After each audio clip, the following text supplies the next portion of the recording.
और पंचायत चुनाव पर बड़ी खबर है। यूपी में 4 चरणों में पंचायत चुनाव होंगे। 15 अप्रैल, 19 अप्रैल को मतदान होगा। 26 अप्रैल और 29 अप्रैल को भी वोटिंग होगी। 2 मई को मतगणना होगी। पहले चरण में 18 जिलों में वोटिंग होनी है। बड़ी खबर हम आपको बता रहे हैं। पंचायत चुनाव की तारीखों का ऐलान हो गया है। 4 चरणों में मतदान की प्रक्रिया को संपन्न करवाया जाएगा और 2 मई को काउंटिंग होगी। बड़ी खबर, 15 अप्रैल, 19 अप्रैल को मतदान होगा दूसरे चरण का, जबकि तीसरे चरण का मतदान 26 अप्रैल को होगा और चौथे और अंतिम चरण का मतदान 29 अप्रैल को होगा, जबकि 2 मई को काउंटिंग होगी। पहले चरण में 18 जिलों में वोटिंग होनी है। ये चुनाव किए जाएंगे 4 चरणों में। इस बार ब्लॉकवार नहीं करके हम लोग चुनाव जनपदवार करेंगे। पहले फेज में 18 जिले हैं, दूसरे में 19 जिले हैं, तीसरे में 20 जिले हैं और चौथे में 18 जिले हैं। तो इन जिलों का मतदान एक दिन में समाप्त हो जाएगा। पहले चरण का मतदान जो है वो 15 अप्रैल को होगा, दूसरे चरण का 19 को होगा, तीसरे चरण का 26 को होगा, 26 अप्रैल को। ये सभी अप्रैल हैं, ये 15 अप्रैल, 19 अप्रैल, 26 अप्रैल और चौथे चरण का 29 अप्रैल को होगा और 2 मई को पुनः मतगणना होगी। और इस खबर पर बातचीत के लिए हमारे सहयोगी और हमारे साथ कुछ खास मेहमान भी जुड़ चुके हैं। मोहम्मद शबाब हमारे साथ लखनऊ से जुड़ चुके हैं, हमारी सहयोगी अनामिका भी हमारे साथ जुड़ चुके हैं, बीजेपी के नेता कमर अली हमारे साथ जुड़ चुके हैं, साथ ही कांग्रेस के नेता ओंकार नाथ सिंह जी भी हमारे साथ जुड़ चुके हैं और वरिष्ठ पत्रकार अनिल भारद्वाज भी हमारे साथ जुड़ चुके हैं। मेरा पहला सवाल आपसे ये कमर अली जी, तारीखों का ऐलान हो गया है, पहली प्रतिक्रिया आपकी? देखिए, स्वागत है चुनाव आयोग ने जो घोषणा करी है। हमारी पार्टी तैयार थी। आपने देखा कोरोना काल की वजह से जो था, जो लेट हुआ, फिर आपने देखा कि हमारा संगठन चुनाव के लिए तैयार था और चुनाव के लिए तैयार है। क्योंकि आप जानते हैं हमारी तैयारियां चुनाव की हमेशा रहती है। हमारे कार्यकर्ता भारतीय जनता पार्टी के हमेशा तैयार रहते हैं, क्योंकि वो जानते हैं कि हम लोग जो काम करते हैं, योजनाओं को जो लाभ देते हैं। आपने देखा अभी भी हमारी 4 साल की जो उपलब्धियां हैं, हम दरवाजे दरवाजे जा रहे हैं और लोगों को योजनाओं का लाभ जो मिल चुका है उनसे मिल रहे हैं और अदर जिनको नहीं पहुंचा है उनको भी योजनाओं का लाभ हम पहुंचा रहे हैं। ठीक है। देखिए, जब हम काम करते हैं तो आपने देखा कि काम जब करेंगे, आप जब योजनाओं पे काम करेंगे तो आप हर समय तैयार रहेंगे, क्योंकि जब आवाम की आपको खिदमत करना होती है तो लगातार आपके अंदर एक जज्बा बना रहता है कि हम काम करेंगे और काम कर रहे हैं। इतनी योजनाएं हमने दी हैं, इतनी योजनाएं दी हैं कि भारतीय जनता पार्टी बिल्कुल निश्चित रहती है कि जो आखिरी खड़ा व्यक्ति है उसको योजनाओं का लाभ मिल रहा है। उन योजनाओं पर बात करेंगे, ओंकार जी से भी रिएक्शन लेंगे, लेकिन इससे पहले शबाब मैं आपके पास आऊंगा। प्रेस कॉन्फ्रेंस की बड़ी बातें जो रही हैं, हम चाहते हैं कि एक बार दर्शकों को आप बता दें जल्दी जल्दी। शबाब, आपको आवाज मिल पा रही है? नहीं मिल रही है। अनामिका, जल्दी से आपसे प्रेस कॉन्फ्रेंस की बड़ी बातें।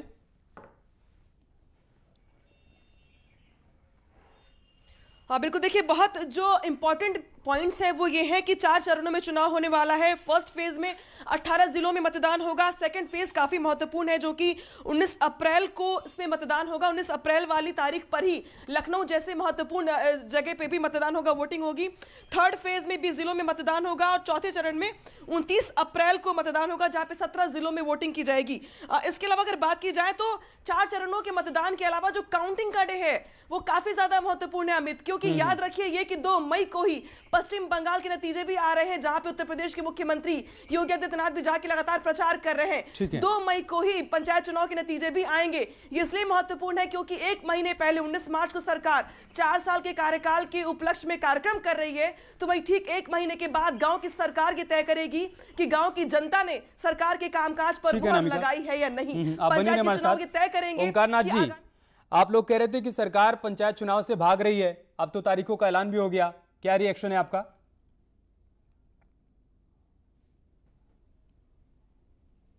सरकार को अपनी असलियत का एहसास हो, लेकिन एक चीज जरूर रही है, चुनाव आयोग ने पहले चरण में जो मतदान की तारीख घोषित की है उसमें प्रत्याशियों को कम समय दिया है कन्वेंसिंग करने के लिए और सब कुछ करने के लिए। क्योंकि आप देखिए 25 तारीख आज हो रही है, 26 तारीख, और 25 तारीख के बाद 5 दिन ये और 15 20 दिन मिलेंगे और जो 29 अप्रैल को चुनाव होगा उनको पूरा 1.5 महीना मिल जाएगा, 1 महीने से ऊपर मिल जाएगा उनको। तो इसलिए थोड़ा सा वो दिक्कत आई, इनको थोड़ा सा पहले करना चाहिए था, लेकिन जो हो गया हमें उससे कोई आपत्ति नहीं, हम तैयार हैं उसका मुकाबला करने के लिए। और जैसा हमारे भाई कमर अली साहब कह रहे थे कि हम बहुत काम करते हैं, भारतीय जनता पार्टी जो है घर घर जाके अपना बता रही है, तो घर घर ये भी बताए कि पेट्रोल कितना महंगा कर दिया, गैस सिलेंडर कितना महंगा कर दिया। वो तो आप बताएंगे ना सर, वो तो आप बताएंगे, वो थोड़ी ना बताएंगे। अनिल भारद्वाज जी, सर 4 चरणों में मतदान होना है और नतीजे 2 मई को आएंगे, जिस दिन पश्चिम बंगाल में भी नतीजे घोषित किए जाएंगे। कैसे देख रहे हैं सर आप? इनकी फसल को नष्ट कराया, इसका कोई इंतजाम नहीं किया। देखिए ये जो पंचायत चुनाव है, इसको आप विधानसभा चुनाव के पहले का टेस्ट समझिए। ये मामूली चुनाव इस बार नहीं होने जा रहा है, क्योंकि जो जितना पंचायत के सदस्य हो, चाहे ग्राम प्रधान हो या जिला पंचायत तक हो, जो भी जीतेगा, जिस पार्टी का, प्रधान चुनाव में तो किसी पार्टी का नहीं होता, बाकी जिसमें होता है वो तय करेगा कौन ज्यादा और कौन अगली फाइट करेगा विधानसभा चुनाव में। इसलिए पार्टियों को, चाहे कांग्रेस हो, चाहे भाजपा हो, चाहे सपा हो, ये निश्चित रूप से मान लीजिए कि सबको विधानसभा चुनाव के तरीके से लड़ना होगा। 4 चरणों का चुनाव बहुत बेहतरीन है, क्योंकि कानून व्यवस्था की स्थिति कहीं नहीं होने पाएगी। ये निश्चित रूप से बहुत बढ़िया काम किया। और सबसे बड़ा काम कि 2 मई को रिजल्ट आने की बात है कि 5 राज्यों का भी रिजल्ट आएगा और उत्तर प्रदेश के ग्राम पंचायत, त्रिस्तरीय पंचायत चुनाव का भी आएगा। तो ये देखा जाए तो आम आदमी के लिए भी बहुत बेहतरीन कार्यक्रम तय किया है चुनाव आयोग ने। ठीक बात है। शबाब, अगर आपको आवाज मिल पा रही हो, प्रेस कॉन्फ्रेंस के दौरान कुछ सवाल भी पूछे गए पत्रकारों की तरफ से, लेकिन उन सवालों का जवाब नहीं दिया गया। चूंकि मसला अभी भी सुप्रीम कोर्ट में है, तो आगे किस तरीके से अधिसूचना को लेकर कोई अपडेट, कोई जानकारी, कब तक ये साफ हो जाएगा कि आरक्षण का आधार किस वर्ष को बनाया जाएगा, माना जाएगा? देखिए, अब सारी चीज़ें बिल्कुल क्लियर हैं। आयोग की तरफ से इस बात को क्लियर कर दिया गया है कि आज अधिसूचना जारी हो गई है, आज से ही आचार संहिता लागू हो गई है और आज से ही तारीखों का ऐलान हो गया है। अब आयोग ने अपना पूरा जो शेड्यूल है वो जारी कर दिया है। सुप्रीम कोर्ट में जो 12 बजे सुनवाई होनी है अमित, उसमें अगर सुप्रीम कोर्ट कोई बहुत पेचीदी बात कहता है, कोई ऐसी बात कहता है जिससे आयोग को इस पूरे शेड्यूल में बदलाव करना पड़े, तो ही कोई बहुत बड़ी बात मुमकिन है। हालांकि जो खबरें हैं उनके मुताबिक जो आज आयोग ने तारीखों का ऐलान कर दिया है, इस बात को राज्य सरकार सुप्रीम कोर्ट में लेकर जाएगी और ये कहेगी कि देखिए, आयोग ने अपनी तारीखों का ऐलान कर दिया है और अब अगर कोई बदलाव की बात कही जाती है तो वो संभव नहीं है, क्योंकि पंचायत चुनाव में डिले बहुत ज्यादा हो रहा था और जो चूंकि एक चुनाव संवैधानिक प्रक्रिया है और आयोग एक इंडिविजुअल बॉडी है, लिहाजा उस पर भी राज्य सरकार का कोई दखल, कोई दबाव नहीं होता। लिहाजा आयोग का अपना काम पूरा हो गया है। आयोग ने अपना शेड्यूल जारी कर दिया है, आज से आचार संहिता लग गई है और अब अगर सुप्रीम कोर्ट बहुत कोई पेचीदी बात कहता है तो बदलाव के 1% चांसेस हैं, वरना ये मान के चलिए कि 99% जो तय हो गया है उसी पर चुनाव, उसी पर सारी प्रक्रिया जो है वो आज से शुरू हो जाएगी और आज से किसी भी तरीके का कोई बड़ा आयोजन राज्य सरकार भी नहीं कर सकती, किसी भी तरीके की घोषणाएं नहीं हो सकती, कहीं पर जाकर मुख्यमंत्री भी फीता नहीं काट पाएंगे 2 मई तक। तो ये सारी चीजें जो है वो बहुत निर्धारित और बहुत तय हैं। आज से आचार संहिता लागू है, 2 तारीख को नतीजे आएंगे पंचायत। ठीक है, बहुत शुक्रिया शबाब आपका भी, अनामिका आपका भी हमारे साथ जुड़ने के लिए और जानकारी तक पहुंचाने के लिए। कमर अली जी, जो बात ओंकार नाथ जी अपनी तरफ से उठा रहे हैं कि अभी चूंकि 2022 विधानसभा चुनाव से पहले बहुत अहम माना जा रहा है इस पंचायत चुनाव को, तो महंगाई को लेकर एक माहौल तो बना ही है, क्या उसका क्या काट निकालेंगे? आप लोगों की तरफ से क्या मैसेज दिया जाएगा कि जो बीजेपी समर्थित प्रत्याशी जाएंगे चुनाव प्रचार के लिए, तो इन तमाम सवालों पर क्या जवाब देने वाले हैं वो? देखिए, हम अपनी उपलब्धियां लेके जा रहे हैं। अभी ओंकार नाथ भाई ने एक बात कही, तो मैं बता दूं कि हिंदुस्तान में आज सबसे ज़्यादा महंगा अगर डीजल पेट्रोल बिक रहा है तो इनकी सरकार राजस्थान में बिक रहा है। शायद मेरे भाई भूल जाते हैं, काबिल भाई, महाराष्ट्र सरकार जिसमें गठबंधन है 40% टैक्स लगाती है इनकी गवर्नमेंट, ये भी इनको बता देना चाहिए बैठ के। जीएसटी में क्या इनकी सरकारों ने सुझाव दिया, जो कमेटी है उसमें सुझाव तक देने ये नहीं आए, इनसे सुझाव मांगा गया था, सुझाव देने नहीं आए। कांग्रेस को ये भी एक बताना चाहिए इस बात के लिए। और दूसरी बात, 2013 में जब हमने इसका विरोध किया था तो 2013 में इन्हीं ने मार्केट के हवाले डीजल पेट्रोल गैस को किया था, हमने मना किया था। ये कानून भी बना के गए। अब आप ये बताइए, कानून भी बना के, इस बात पे गौर करने की बात है। ये आप जरा सोचिए, उस पे भाग जाएंगे, ये बात नहीं करेंगे। हम तो जनता के सामने जा रहे हैं, बता रहे हैं आपने क्या क्या किया है। आपने इस आवाम के, हिंदुस्तान की आवाम के साथ आपने क्या ठगने का काम किया? क्या आपके दिमाग में ऐसी कोई योजना थी? उज्ज्वला गैस योजना आपके दिमाग में थी? नहीं थी। जनधन योजना थी आपके दिमाग में? नहीं थी। हमारी वालदाओं बहनों के लिए इज्जत घर नहीं था, ये हमने, हमारी सरकार ने दिया है। आप कोरोना काल की बात करते, कोरोना काल में जितनी सुविधाएं हमने दी, 80 करोड़ परिवारों को हमने जो है 4 माह तक निःशुल्क राशन दिया है, 4 माह तक। फिर उसके बाद उज्ज्वला गैस योजना में वही वालदाओं बहनों को हमने 4 माह तक। ठीक है, ओंकारनाथ जी जवाब देना चाहते हैं, जरा सोचिए आप। क्या उज्ज्वला, बिल्कुल जवाब दें। हमको समझ में एक बात नहीं आ रही है, चुनाव में अभी आप ही के एंकर ने बताया, जो प्रवक्ता थे वो जो पत्रकार थे जो बता रहे थे कि अभी सुप्रीम कोर्ट का निर्णय आना बाकी है और चुनाव आयोग ने घोषणा कर दी। चुनाव आयोग ये भूल गया कि इलेक्शन की तारीख निश्चित होने के बाद जब TN सेशन थे चुनाव आयुक्त, मुख्य चुनाव आयुक्त, तो उस समय सुप्रीम कोर्ट ने 4 विधानसभाओं के उपचुनाव हो रहे थे, उसकी डेट टाल दी थी क्योंकि इन्होंने कैंसिल कर दिया था इलेक्शन, चुनाव आयोग ने। और सुप्रीम कोर्ट ने फिर इंस्ट्रक्शन दिया और जिस दिन इलेक्शन होने वाला था उसके दूसरे दिन सरकार को इलेक्शन कराना पड़ा। मुख्यमंत्री उसमें मुलायम सिंह यादव जी थे, जो ये कह रहे हैं बार बार कि ये एक तमाशा नहीं है, ये आरक्षण की लिस्ट नहीं जारी हुई और इन्होंने क्या कहते हैं चुनाव की। अनिल जी, ये पेचीदगी है क्या अभी जिस बात का जिक्र ओंकारनाथ जी कर रहे हैं, क्योंकि अभी सुप्रीम कोर्ट का फैसला आना बाकी है? बिल्कुल बिल्कुल। देखिए, मुझे ये नहीं समझ में आ रहा है कि आखिर इतनी जल्दी क्यों थी चुनाव आयोग को।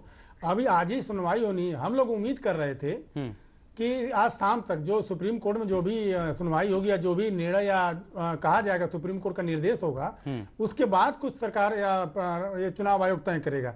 लेकिन सुबह इस तरीके जो कला, तो मुझे लग रहा है कि थोड़ा सा जल्दी है। फिर भी ये चुनाव में पेचीदगी, अगर मान लीजिए कोई आदेश हो ही गया तो आप क्या करेंगे? फिर से नई तारीख डालेंगे? तो ऐसा तो है नहीं कि सुप्रीम कोर्ट के आदेश की आप अवहेलना करेंगे। सर, 12 बजे सुनवाई होनी है, इंतजार कर लेते हैं तब बाकी है। 12 बजे सुनवाई होनी है, तब तक इंतजार कर लेते हैं। बहुत शुक्रिया आप तीनों का हमारे साथ जुड़ने के लिए और इस चर्चा का हिस्सा बनने के लिए। और इस बीच एक बड़ी खबर अंबेडकर नगर से आ रही है, जहां पर उग्र भीड़ ने पुलिस के सामने सभासद पर ईंट पत्थरों से हमला कर दिया। नगरपालिका की टीम वहां पर अवैध अतिक्रमण हटाने के लिए पहुंची थी और इसी दौरान ईंट पत्थरों से भीड़ ने हमला कर दिया। तस्वीर हम आपको अंबेडकर नगर की दिखा रहे हैं। हैरान करने वाली ये तस्वीरें हैं, जहां पर उग्र भीड़ ने पुलिस की मौजूदगी में ही सभासद पर ईंट पत्थरों से कैसे हमला बोल दिया है। आप देखिए, पुलिसकर्मी वहां पर मौजूद हैं और इसी दौरान भीड़ वहां पर बेकाबू हो जाती है और उग्र भीड़ ईंट पत्थरों से सभासद पर हमला बोल देती है। दरअसल नगर पालिका की टीम यहां पर अवैध अतिक्रमण हटाने पहुंची थी और इसी बात से यहां लोग नाराज हो गए, भीड़ इकट्ठा हो गई और उसके बाद भीड़ हिंसक हो गई। ईंट पत्थरों से भीड़ ने हमला कर दिया और इस हमले में सभासद पर भी ईंट पत्थर फेंके गए हैं। और इन सब के बीच आप देखिए, वहां पर पुलिसकर्मी मौजूद हैं, लेकिन लोगों में किसी प्रकार का कोई डर, कोई खौफ देखने को नहीं मिल रहा है। लोगों ने इस दौरान सभासद को भी बुरी तरीके से मारा पीटा है, उनके ऊपर हमला किया गया है। भीड़ कुल मिलाकर वहां पर उग्र और हिंसक नजर आ रही है। हमले में सभासद गंभीर रूप से घायल हो गए। अंबेडकर नगर की तस्वीरें हैं, आप देखिए, यहाँ पर अवैध अतिक्रमण के खिलाफ कार्रवाई हो रही थी और इसी दौरान भीड़ उग्र हो गई। नगर पालिका कर्मी यहां पर मौजूद थे, पुलिस टीम यहां पर मौजूद थी, सभासद यहां पर मौजूद थे और लोगों ने इन सब की मौजूदगी में यहां पर सभासद पर हमला किया। ईंट पत्थरों से उनको चोटिल किया गया, वो गंभीर रूप से घायल हो गए हैं। हालात यहां पर तनावपूर्ण बने हुए हैं।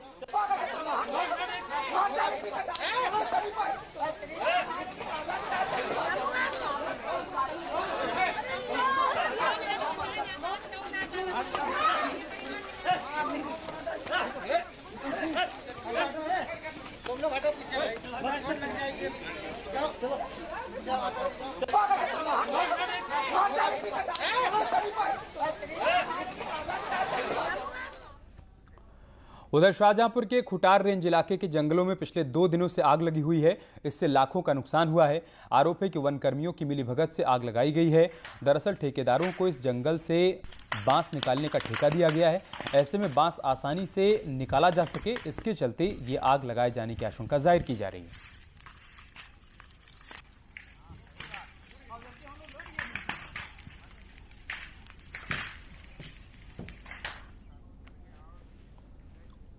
सुल्तानपुर में 4 साल की बच्ची के साथ रेप की वारदात सामने आई है। ये मामला गोसाईगंज थाना क्षेत्र का है, जहां बच्ची पास की दुकान में फल लेने गई थी और इसी दौरान मौका पाकर फल दुकानदार ने बच्ची को पकड़ लिया। उसके साथ उसने इस वारदात को अंजाम दिया।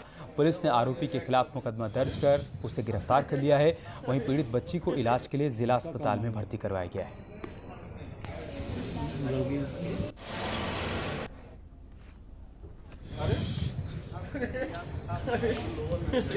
उनका क्या मालूम है?